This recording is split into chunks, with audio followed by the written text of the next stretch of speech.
Bonjour à tous, voici donc la déclinaison de deux prépositions très importantes, elle, vers, chez, quand on se dirige vers quelqu'un, et al, sur, au sujet de.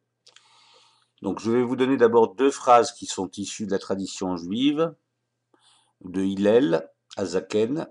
Yom echad ba'elav ish echad, donc un jour vint à lui un homme.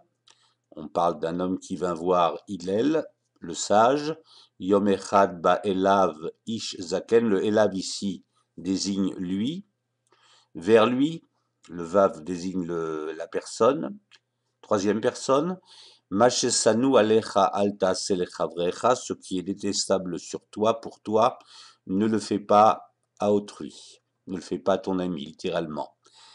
Donc la préposition elle traduit vers, traduit à, traduit chez lorsqu'on n'est pas encore chez la personne. Je vous la décline. Elai, elecha, elaich, elav, elea, eleinu, alechem, alechen, alehem et aleen. Précision très importante, vous remarquez ce iode que j'ai mis ici en rouge, enfin en orange, qui est impératif dans la déclinaison de cette préposition, puisque cette préposition, comme celle d'à côté, se décline sur le mode du pluriel. Un peu comme l'ifné d'ailleurs, et d'autres prépositions, aliédé ou l'idée, etc.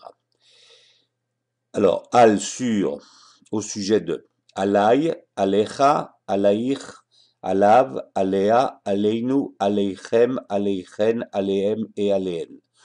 Je précise que cette préposition aussi traduit le verbe devoir, c'est une structure qui traduit le verbe devoir.